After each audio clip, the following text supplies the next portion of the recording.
finalizing module 2 and 3. With today's discussion, so medyo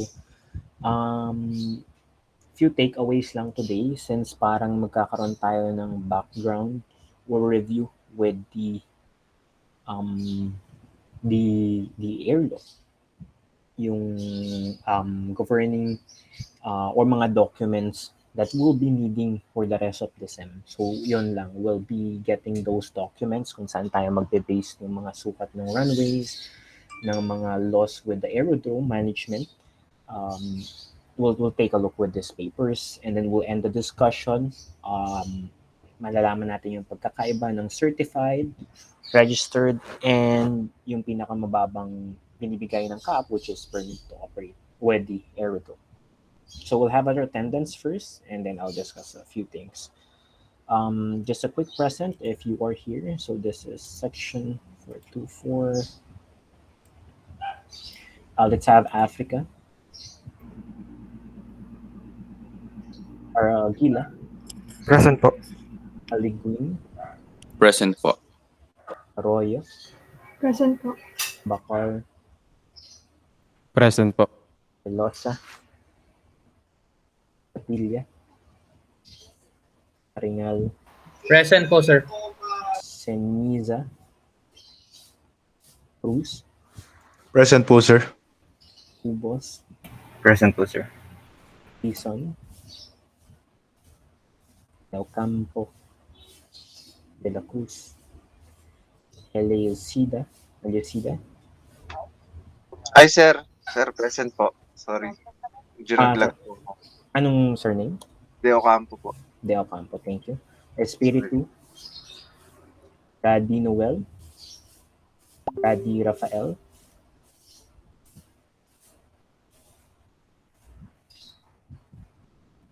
so there we go, sakto, dumating si Gadi Rafael. So Gadi Rafael is here. Gamir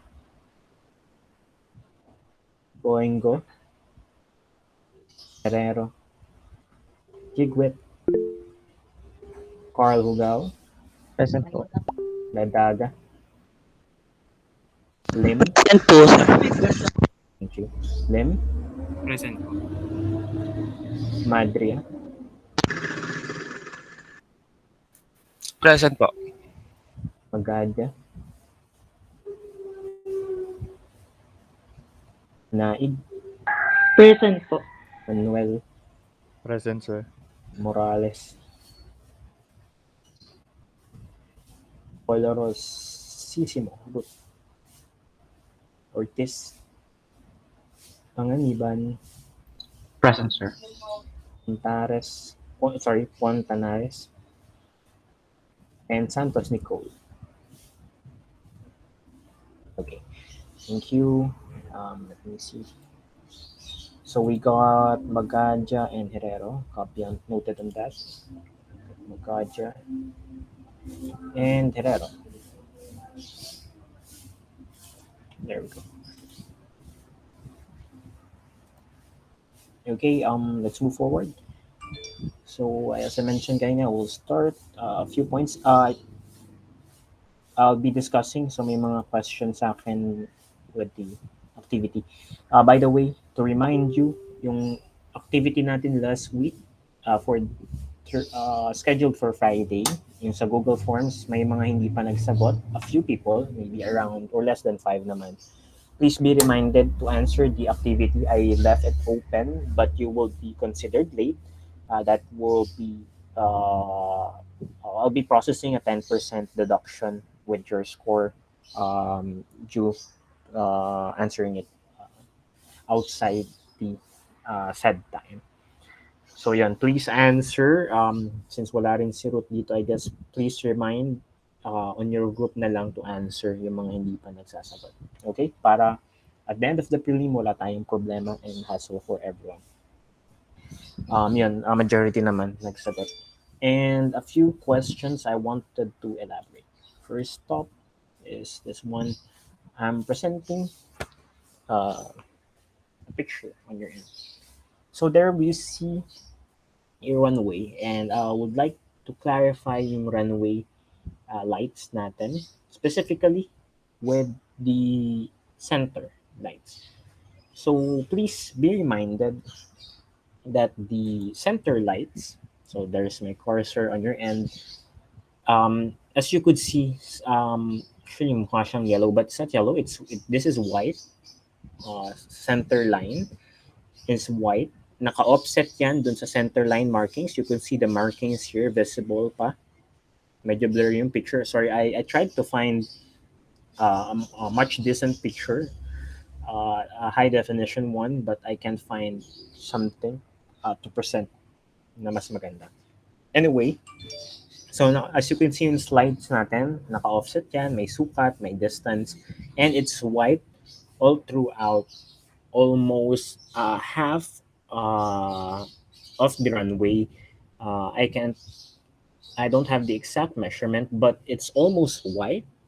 But then again, as long as you have or you approaches the end of the runway, the lights suddenly mag-alternate yan. So white, red, white, red, white, red. And on the very end of the runway, I think that's less 1,000 feet, it is all red. Okay? So sa board exam, medyo tricky yung mga question. It is not a question na kung ano yung definition, yun agad yung sagot. So it's sort of logical yung mga question. And not only in the board exam, also sa mga pilot exam with the AMT exam, but I haven't taken an AMT or maintenance training exam, but sort of logical yung mga questions doon, guys. Hindi siya straight away or straight to the point. So let's be careful. Let's practice since you will be taking the board, I guess, this year, since fourth year kayo. So yun, reminder, it's white, white, red, and then red on the very last end. Sir, nagpapalit po ba yan? Yes, of course, nagpapalit yung lights na yan. So pwede yung 1,000 feet na last red will be on this part of the runway. So paano siya magpapalit? Of course, pag yung runway natin is nagpalit doon naman sa kabila. So you could see this view, you are landing on this view. So this is 01, so that's 10 degrees plus 180. So sa kabila is runway 19 or 19. So pag you're landing on the other side, runway 19, ang white doon naman magsisimula. So mag-change yung runway lights controlled by the tower or probably automatic when they set a new active runway. White naman doon, white, red, and then red naman dito sa dulo ng 01. So ganun po yung runway lights natin. So the color, it can be changed by the ATC, it can be changed by the airport authority, even yung intensity po niya nagpapalit. So with the taxi, lead on and lead off lights to call off the aircraft, or ito yung taxiway nyo, dito kayo papasok, dito lalabas, nagpapalit yung intensity. So don't get confused. So the runway center lights is a combination of white and red. And to have a quick review on it, so I have here the picture. So ito po yung diagram ng ating runway lights, center lights.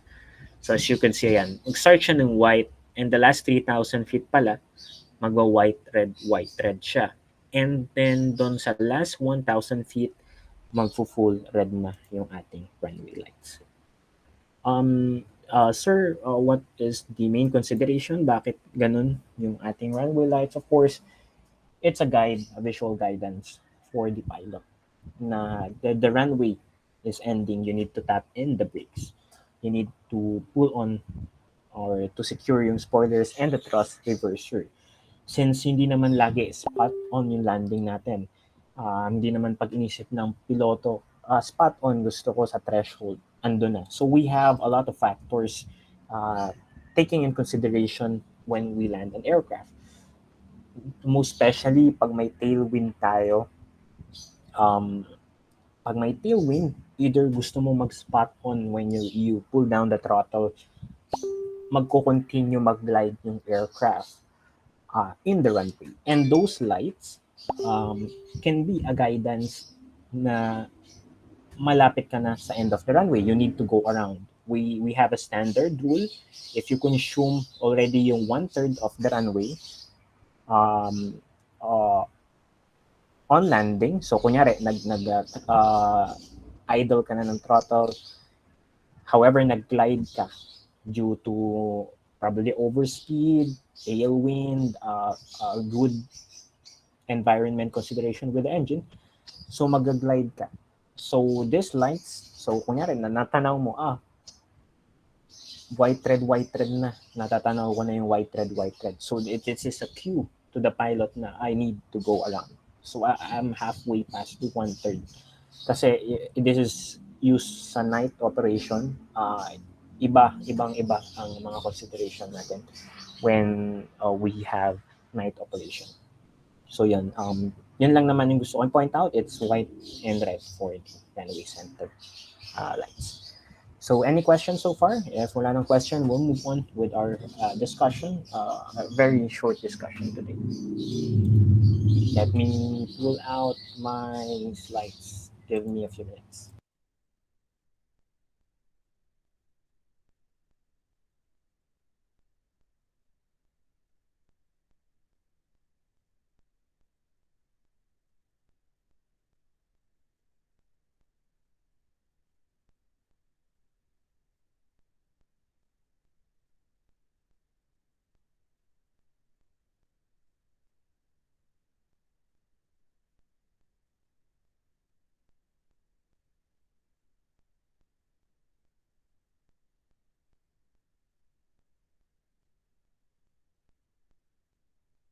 A very good question for Carl. So is it or and po?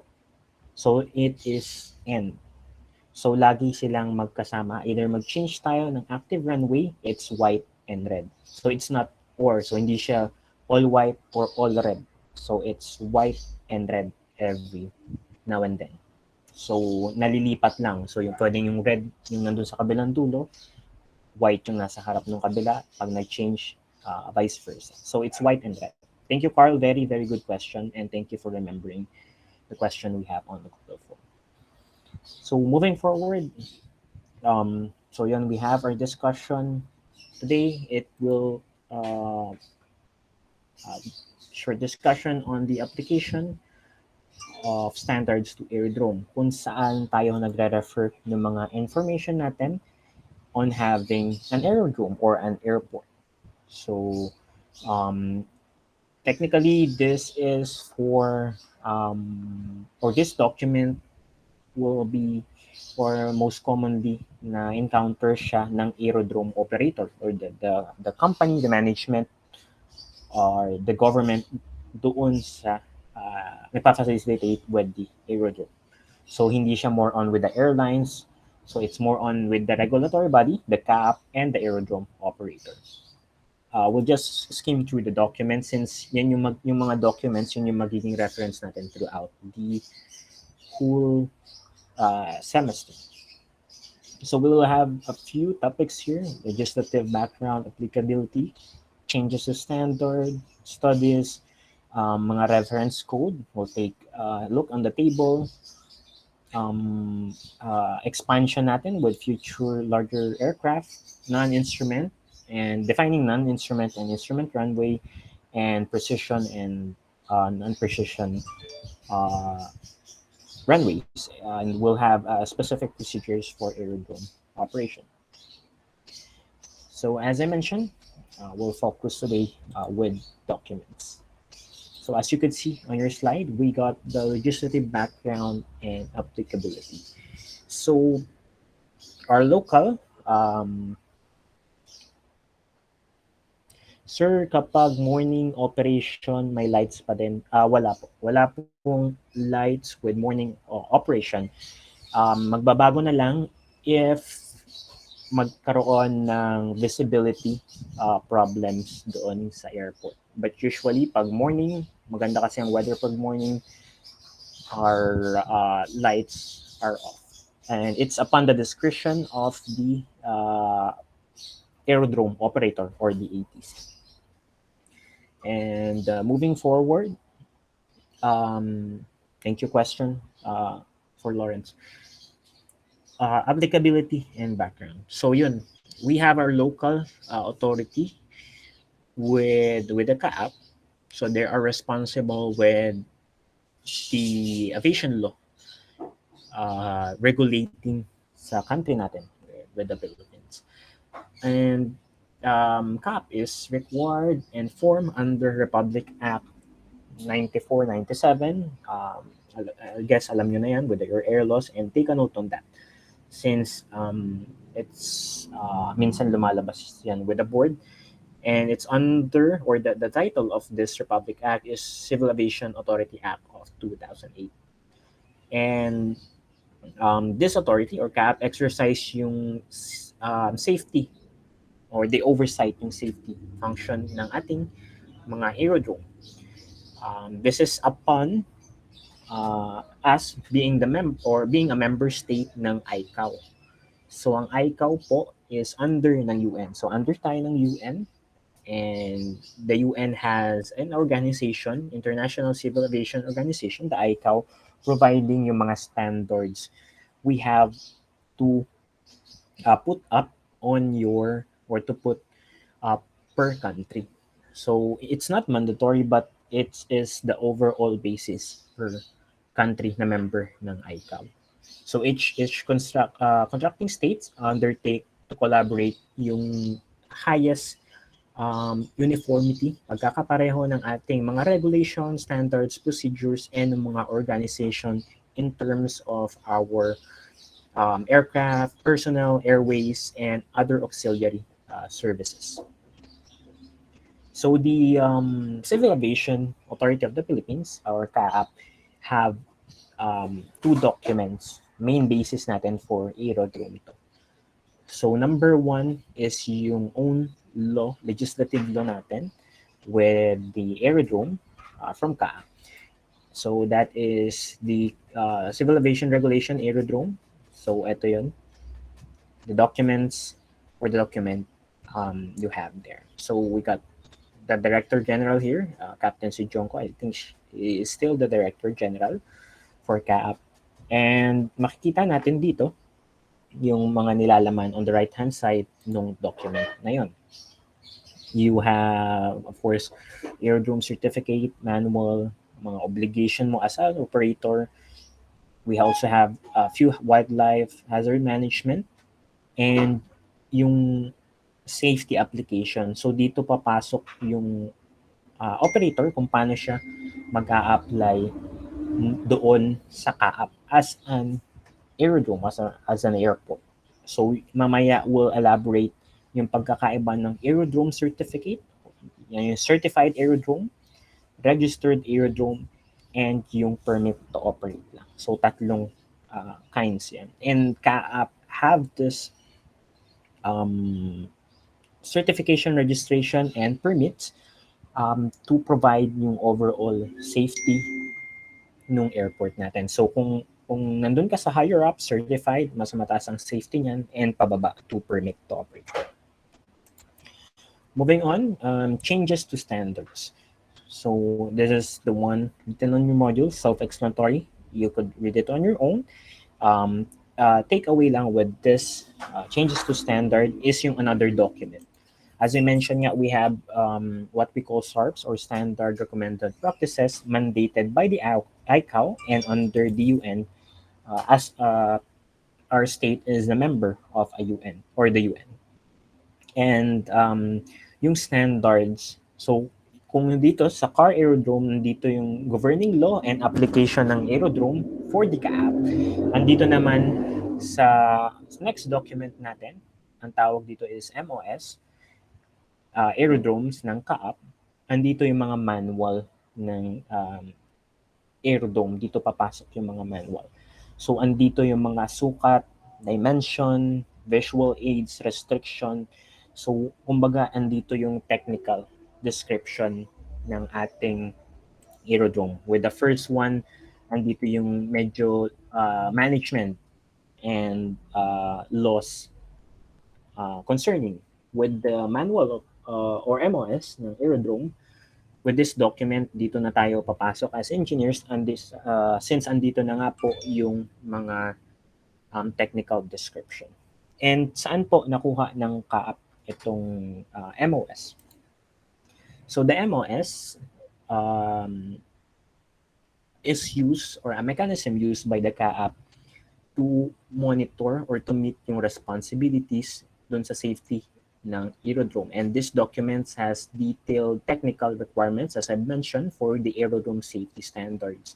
It's under dun sa SARPS, mention ko na pala to kanina, and under siya dun sa ICAO Annex 14. So I guess you are all familiar with the ICAO annexes. Andoon yung mga safety standard and recommended practices natin.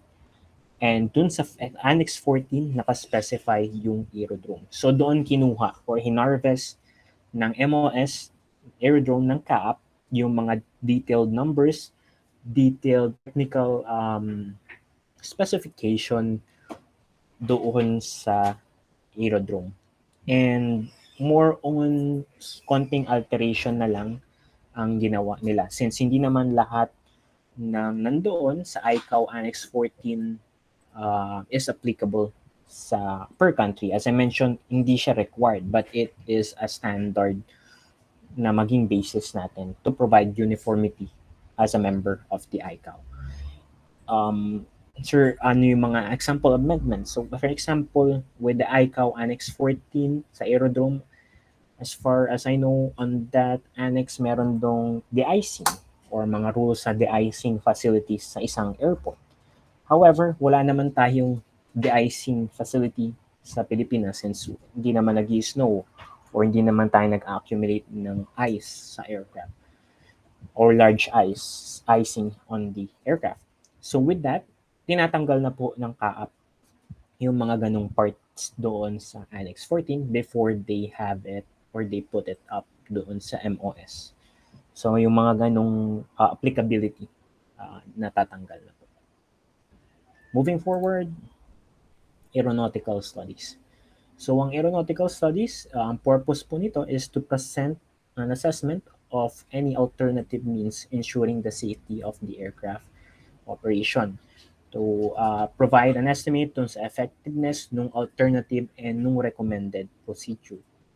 So, ang aeronautical study po, it is a technical analysis na makapag-provide ng justification kung bakit tayo nagde-deviate doon sa standard or doon sa safety. So, ang aeronautical study po parang sort of a technical research. So, bakit tayo nagkakaroon ng aeronautical study? Sabi nga kanina, is because magkaroon tayo ng alternative or any deviation. So, kung example, ito yung nirecommend ng CAAP, itong sukat or itong boundary. But hindi siya applicable doon sa airport na yun. Kunyari, masyadong crowded na yung airs, you can't expand that sukat na binibigay ng Annex 14.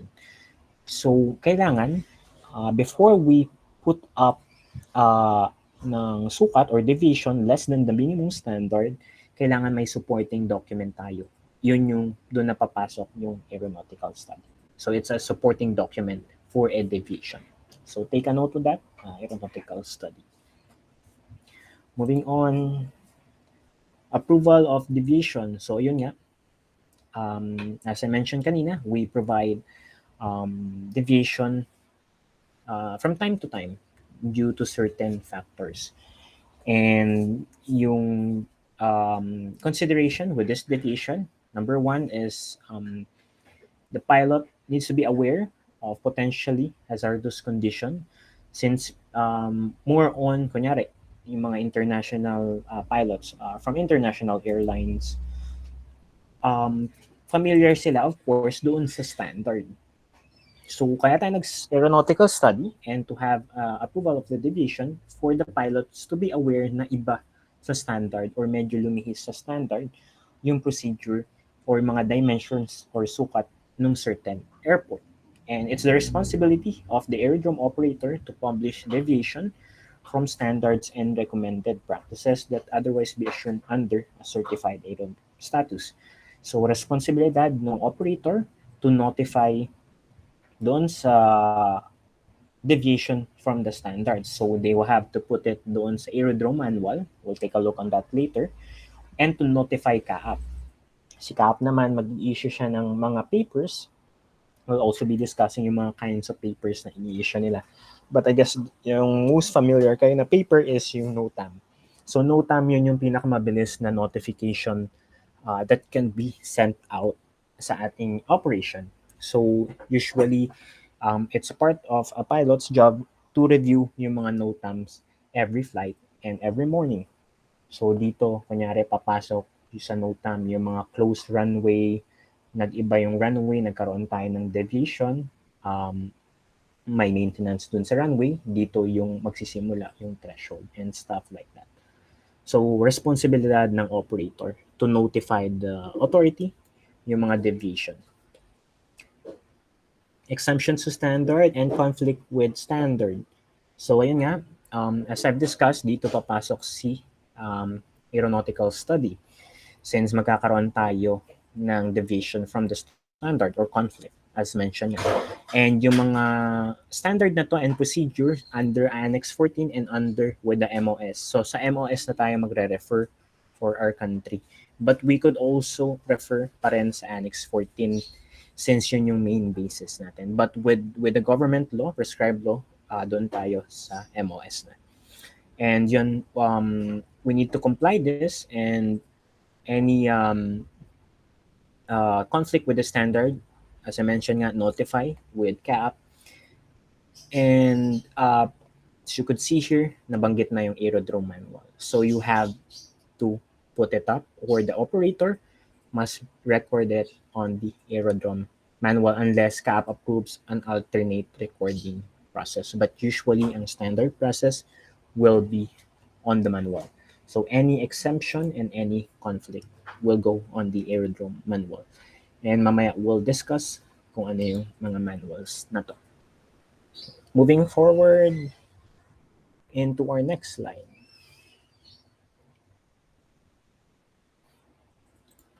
The next slide, so a few numbers here and a few letters. It's a chart called as the ICAO Aerodrome Reference Code. So, yung mga standards na to, ang mga sukat, mga limitation, operational limitation, ay magkakaroon ng bracketing yan eh. Kung saan papasok and saan ka magko-comply. However, tayong maraming aircraft present na for today. So, it is a hassle and nagkakaroon ng problems or nagkakaroon ng misleading information sa dami ng information available. So, what they did is to sort or organize yung mga information. So, with this,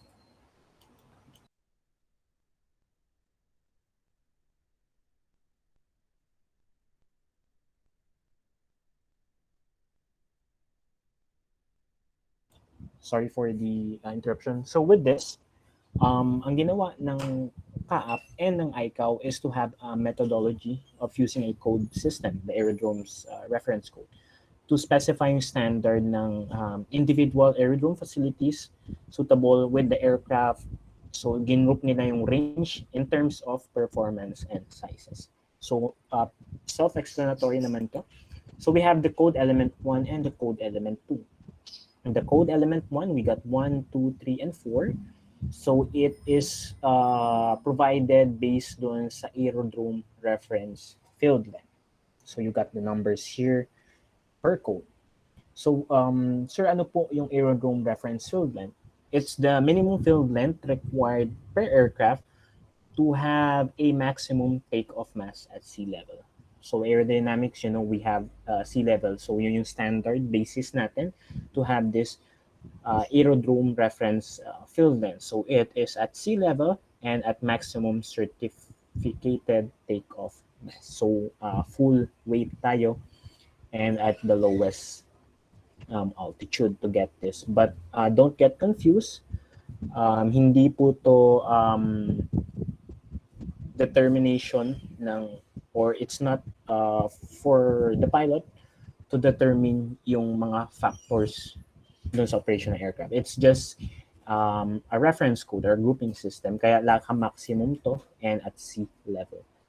So that is Aerodrome reference field length.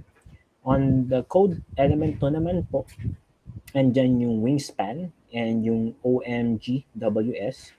May abbreviation to, mababasa nyo minsan with the manuals and with the law. So yun yung sukat ng main gear wheel span.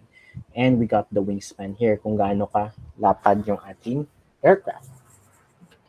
And sir, bakit naman po may sukat naman na tayo ng wingspan? Bakit pa kailangan ng sukat ng wheel? So yung wheel, yung code element 2, yung pangalawa doon, kaya tayo may sukat ng wheel. Of course, when we move forward later with the standards, may mga sukat din yung taxiway. May mga sukat din yung runway. Yung mga rapid exit, meron tayong mga rapid taxiway, may mga sukat yan na certain aircraft lang yung kaya nilang i-accommodate. So, kunyari, the aircraft they can accommodate is 2B. So, of course, pag nagpasok ka ng aircraft with a range of F, doon sa taxiway na yon, lagpas na yung gulong niya doon sa taxiway, and this will be an incursion, mababalaho yung ating aircraft, magkakaroon tayo ng delays with the flight. So that's why we have OMGWS, outer main gear wheel span. On the next slide, we got example here. So yung reference code, ayan po. So kunyari, 4E, pasok na dyan lahat ng 747 and 77. So kunyari, this aircraft and this taxiway is registered for 4E. So pasok na to yung mga aircraft na nasa range na to. And as you could see, ang maximum dito is number 4 and F. And that is under the A380 aircraft. Papasok din pala guys yung pagkategory nito doon sa ating mga apron. Since hindi naman lahat ng jet bridge natin or apron can accommodate large aircraft. So may mga category lang din siya. So this jet bridge hanggang 4E lang ang kaya niya. So it can't accommodate 4F. So yun, lahat ng mga technical description operation doon sa aerodrome or airport will be following yung category natin with the aircraft. Moving forward, of course, we are aiming improving our technology from time to time, and nagkakaroon tayo ng mga improvements, a lot of improvements, and of course, probably we are going for future large aircraft. However, ito yung mindset before to have future bigger aircraft. That's why meron tayong mga documents governing this. So we got the ICAO circular 305 AM 177, operation of new larger airplane at existing aerodrome. And you could also refer for large aircraft. So dito yung mga aircraft na lalagpas na on the 4F category. Example nito is yung Antonov, lagpas yan with the 4F. So dito yung mga provisions niya and guidance dito na papasok. Both of these documents. The PAN, that is procedures for air navigation services. They have procedures and methodologies then for the operational issues faced by large aircraft. So these two documents ang kakailanganin natin operating larger aircraft. So hindi naman time to time may larger aircraft tayo, but we have these documents available just in case. However, I guess yung trend ngayon with the aircraft is hindi na palakihan. It's more on the efficient and effectiveness. As you could see, hindi naging feasible yung A380. Nag-stop na yung operation nila, production. Nag-stop na rin yung mga orders. So, hindi naging efficient yung larger aircraft. Main problem is hindi nila mapuno. The volume is not enough para mapuno. And it's taking a toll doon sa financial or cost ng operation ng aircraft. So, yun.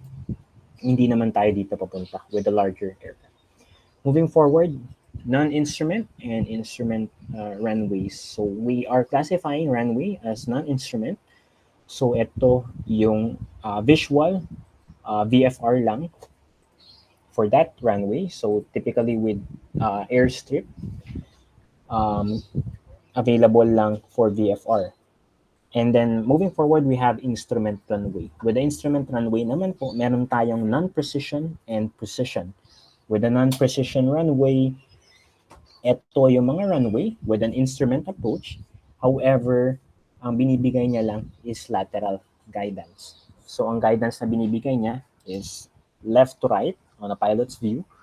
Since lateral lang meron siya, kaya non-precision. With the precision naman, of course, counterpart, kumpleto tayo with the precision runways. So we have an instrument approach capable to provide lateral and vertical guidance of the aircraft, and it can be determined by category. So with the category, we have 1, 2, 3A, 3B, 3C. Difference of this, yung category, we got Cat 1, Cat 2, Cat 3. Usually it is categorized based doon sa decision height capability. So that's the H decision height and with the runway visual range. Yun yung range over which the pilot of an aircraft can see yung runway surface markings and lights available dun sa approach and sa landing. So yun, just remember, category yan, yung meaning ng CAT, category, Cat 1, Cat 2, madalas nyo yan mababasa. So remember lang na it is categorized based sa decision height and sa runway visual range. Examples with the non-precision approach, ito yung may lateral guidance. If narinig nyo na, we have VOR, that's omnidirectional range. We got non-directional beacon, DME, distance measuring equipment. So these are kinds of lateral guidance available naman with the non-precision. And specific procedures for aerodrome operation. So I've mentioned na kanina yung document na kailangan natin, the aerodrome and the ANS Doc 9981, which these documents will provide you information concerning technically few topics, which are alternative measures, operational procedures, and operating restriction. So there we go. That is our summary ng ating module. So ayan, I got the references on the end of the PowerPoint. The PowerPoint is available on your Google Drive. Ayun lang. With this specific module, tandaan lang natin yung mga documents na kailangan natin. Yung car aerodrome regulation, Doc 9981. Ito importante din, reference codes, aeronautical study, we'll get that into detail. Yan, yung MOS and yung aerodromes ng car. Any questions so far with this module before I end this PowerPoint?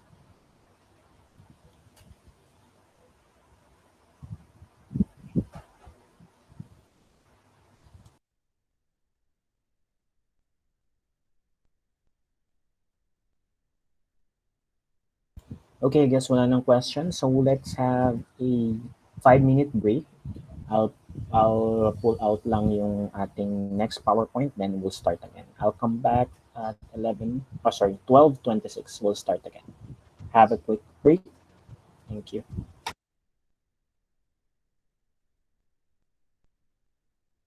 Slide. So there we go. We got the breakdown here. Our main focus is yung certification ng aerodrome, certified aerodrome, since it's the highest standard that aerodrome could achieve. So we'll have introduction, the process, and we'll discuss the aerodrome as well. And afterwards, we'll have a quick review with the registered aerodrome and permit to operate. So aerodrome certification, it's a process assessing the capability of the aerodrome. So the main focus of certifying and registering an aerodrome or an airport is technically ang focus niyan is yung safety.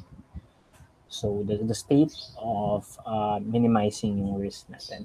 So yung aerodrome certification is a measure evaluating yung competence ng operator and yung kanyang airport under the applicable rules and regulation ng aerodrome certification from the CAAB.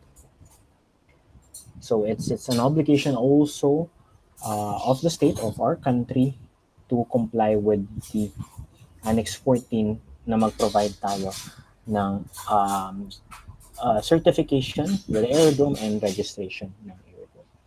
Of course, at the end, it's the responsibility of the government to provide safe, secure, and efficient air travel, since it's their responsibility for the welfare of the citizen, the country, and economic security na rin, since a large scale ng economy is coming from the airport, since it's the entry and the exit point of international travels for the foreigners.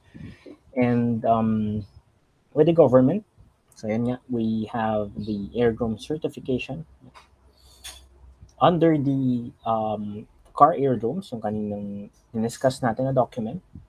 An operator of an aerodrome must hold an aerodrome certificate if it has international air transport, domestic air transport with more than 30 passengers, and available for public use, and has a published non-precision precision approach procedure and is not registered. So it's a requirement. So any of this provided information, so international, domestic, and more than 30 passenger, an airport or an aerodrome must process an aerodrome certificate, or it must be certified once na pumasok na with this technicalities. Um, and processing an aerodrome certificate. So as part of the certification process, CAAP will ensure yung aerodrome manual. And yung aerodrome manual must provide, of course, yung detailed, specified details ng aerodrome. Got the aerodrome site, facilities, services, equipment, operating procedure, organization, management, and as SMS. So more on self-explanatory with the following details. However, ang most important thing dyan is yung aerodrome manual and yung safety management system. Since yan ang differ from the certified aerodrome doon sa registered aerodrome and doon sa may permit to operate. So safety management system and yung aerodrome manual. Safety is very important since we need to identify yung hazards doon sa specific aerodrome that could lead to serious consequences. It's the responsibility of the operator and the aviation regulator or the CAAP. And this safety, hindi lang focus po nito dun sa certified aerodrome is with the safety of the aircraft operation. Hindi lang with the air side. As I mentioned or as we have discussed before, meron tayong air side and yung sa kabilang side ng aircraft where the passengers will have their terminals. And kasama dito, sa safety na tinutukoy is yung airport security. Kasama dito yung protection ng ating passenger with threats, forced crime, and terrorism sort of stuff.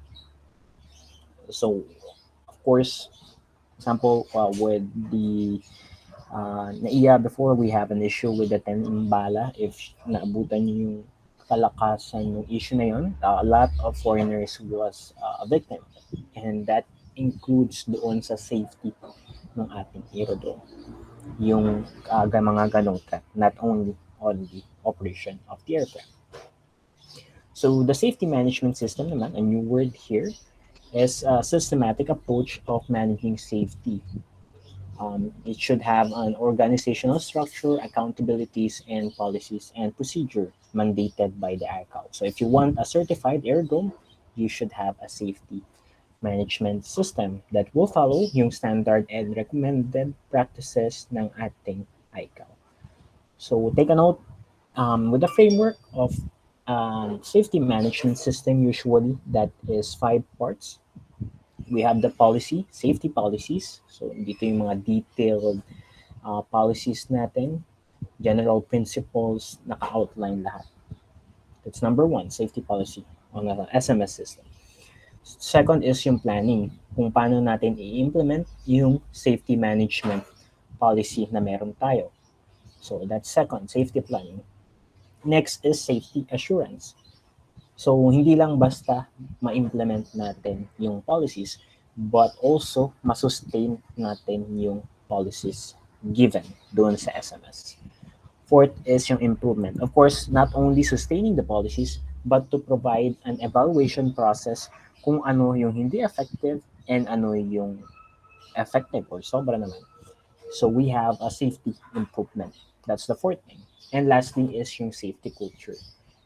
It's part of the SMS to promote safety and establish and foster yung mga policies na meron tayo. Safety promotion. So, katulad sa airport, may mga safety charts tayo dyan. May mga provided na visual aids to promote safety, kung saan yung hazardous part, kung saan kailangan nating maging cautious. So, yun, that's all part of the SMS system. And the SMS system, usually with the airport, meron pa yung mga safety officer accounted. You could apply on this safety officer jobs. May mga safety officer tayo with the airport. Meron ding mga safety officer ang mga airline, since everybody promotes the SMS management system, especially with certified aerodromes, so greater than 30 passengers. So yun, take a note on that. We got the safety policy, the safety planning, safety assurance, safety improvement, and the safety culture. So granting an aerodrome certificate, so kailangan ma-satisfy yung mga bagay-bagay. In-underline ko na lang since this is self-explanatory. So yung physical characteristic na binigay ng standards ng CAAP. Next is yung aerodrome manual. Kumbaga, nandito lahat yung nakaloob yung information with the aerodrome. We'll take a look nung lalaman ng aerodrome manual later. Of course, yung operating procedure to operate the aerodrome is also required to have sufficient, not only sufficient, but qualified personnel, trained and qualified personnel for the aerodrome. Operate and maintain the aerodrome properly. And yung pinag-aralan natin kanina, the safety management system. And lastly, yung airport emergency plan. So, nakasaad din yan sa manual. Pag may mga emergencies tayo, ano yung mga plano ng airport na to mitigate those emergency or to act on those emergency. And as I mentioned kanina, we need an experienced, trained, and qualified personnel. So we have to have an aerodrome operator organization. So this organization will maintain an effective management structure for the aerodrome. They will appoint yung mga tamang personnel. They will manage kung saan or paano magkakaroon ng tamang operation yung ating airport. I guess with the NAIA, the Aerodrome Operator Organization will be the MIAA under the DOT. That's the acronym for that will be Manila International Airport Authority. So they are the primary agency controlling the NAIA under sila ng DOT. It's a government-owned organization. So yun, so magva-vary na lang if it's privatized yung airport, if iba yung may mga legalities how the airport is owned.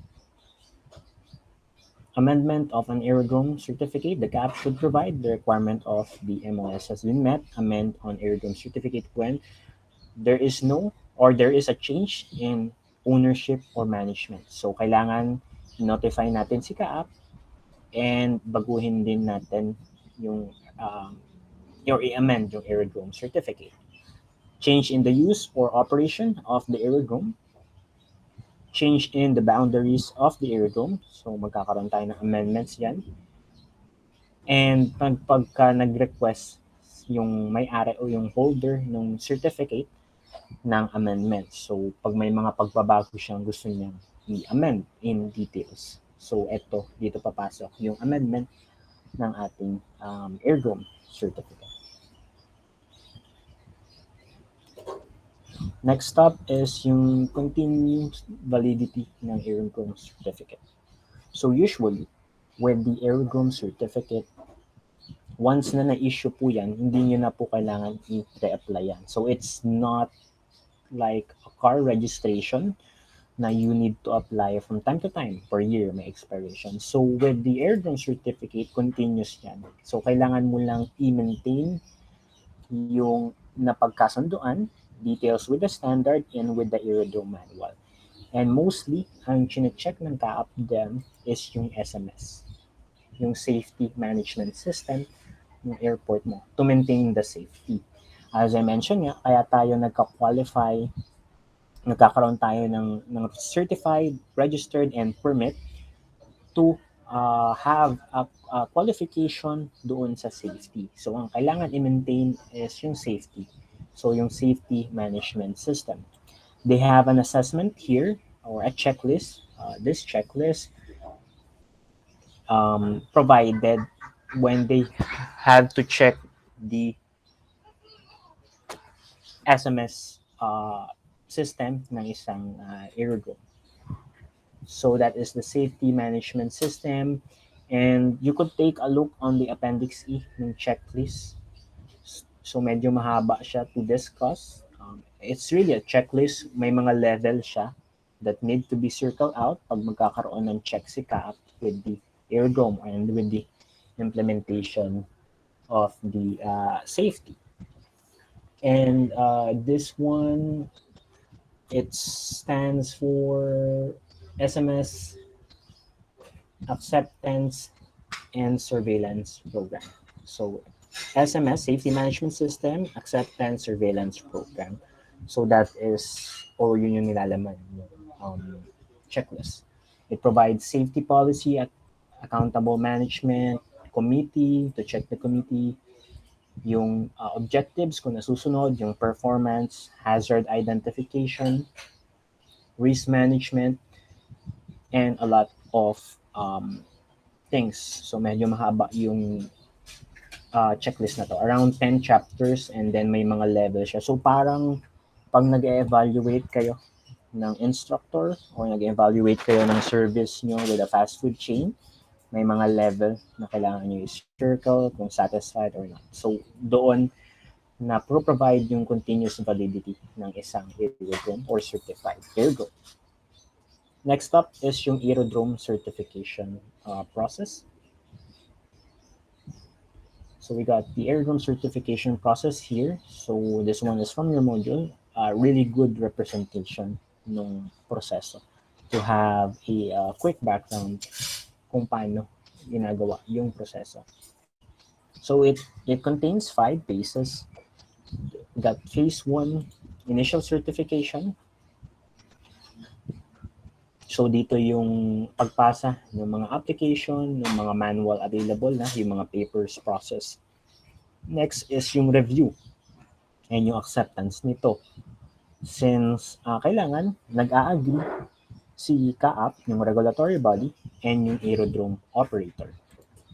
Next stop is yung on-site verification. So, i-verify nila kung tama yung mga nakasaad doon na technical details, procedures, kung meron ba talaga silang operation na ganun, meron silang emergency plan, meron silang equipments and tools provided ng mga nakasaad doon sa aerodrome manual. Next stop is yung phase 4. So with the phase 4, mag-grant lang sila dito ng temporary certificate muna. Yun yung unang proseso. So that the certificate or the temporary aerodrome certificate will or should be less than 6 months unless specified ni CAAP na pwedeng lumagpas. So they are granting the temporary certificate kasi usually pag nagkaroon ng on-site verification, may mga minor or may mga changes na kailangan baguhin. Usually minor changes lang naman. So yun doon papasok yung corrective action plan. Kailangan sundin ni aerodrome operator yung ibibigay na mga correction. So kumbaga sa thesis, di ba, when we have our thesis, nag-present tayo, may mga kailangan baguhin before we could represent again and then ma-finalize yung thesis. So ganun lang din with this. Kailangan natin magkaroon ng action doon sa mga minor na kailangan baguhin doon sa period na binigay, doon sa temporary aerodrome certificate. And then afterwards, i-assess again ni Kaap yun and yung progress nung operator kung nasunod ba yung mga corrections na binigay, and then they could finally provide an aerodrome certificate. So that is the process. So usually that is less than 6 months, yung temporary. So aerodrome manual, I have discussed already, part of the certification process. Sa certified aerodrome lang meron ito. With the registered aerodrome, wala po tayong aerodrome manual. And yung format niya, standard siya. And we got part 1 to part 5. Sinusunod nating format is from the ICAO. Another document na naman po to. Kanina may napag-aralan na tayong document na isa for operating or large operation ng larger aircraft. We got another document here, 9774. It contains yung susundin na format or manual ng aerodrome manual. So usually 5 parts siya. Yun lang, be familiar with the document 9774 and be familiar with the aerodrome manual and the parts of it. And of course, be familiarized kung anong function ni aerodrome manual. With the right-hand side, no need to elaborate this, no need to memorize. It's just the examples. I provided another examples of documents issued by ICAO. So may mga documents na ini-issue from time to time to help out yung mga members ng UP. So moving forward, so tapos na tayo with the certified aerodrome. And ito yung pinakamataas na safety achievement ng isang aerodrome or airport and with the airport operator. Next stop is yung registered aerodrome. So ito yung second na available. So you could have this if you don't have an international flight on your aerodrome and it's less than 30 passengers for your domestic flight. So less than 30 and you don't have an international flight. So the registered or the registration of the aerodrome, so mas magaan ang proseso unlike dun sa certified. Unang-una, wala siyang safety management system. Wala din siyang aerodrome manual. But you will have to provide aeronautical information specified sa document natin kanina, car aerodrome, and appropriate safety inspection will be provided with relevant standards. And you also provide yung mga reporting officer with this specific aerodrome kung sino yung magmamanage since mas maliit to. And ayun, yun yung counterpart niya. Information lang, walang manual, safety inspection lang, pero walang safety management system. They need the information since with the registered aerodrome, nandun pa rin siya, pinapublish pa rin to with the AIP, and it can be forwarded through NOTAM na information with this registered aerodrome. So with this, medyo aware pa tayo with the registered aerodrome. Kumbaga, readily available tong aerodrome na to. Since yung information is still considered by the CAAP and then processed through the NOTAM system or available with the pilots, engineers, and with any aviation sector. The registered aerodrome also have more safety standards doon sa last na i-discuss natin, which is yung permit to operate naman. With the permit to operate, usually, ang kumukuha po nito is yung mga smaller airstrips, yung mga helipads.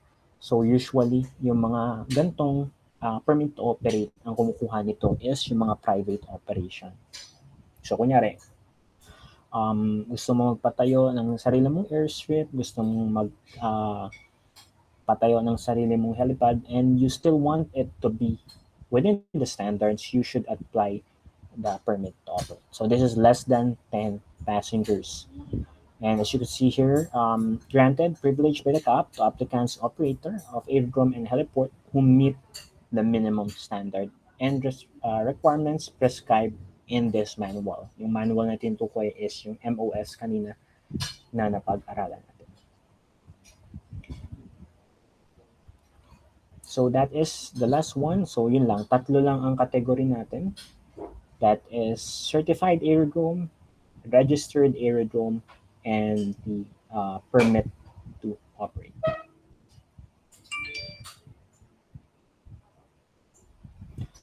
Lastly, I have here is just a representation of a helipad, an example of an helipad which is under the permit to operate. So I provided lang a picture here for us to be familiar with the sukat or yung mga terminology with the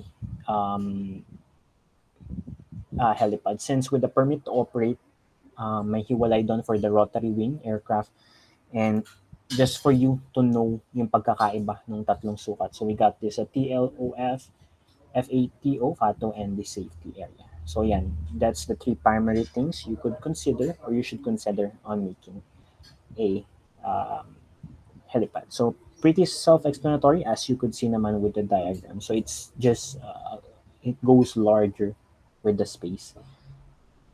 So no need to elaborate this. Ang main takeaway talaga natin dito is yung tatlong kinds. Permit to operate, registered, and certified vehicle.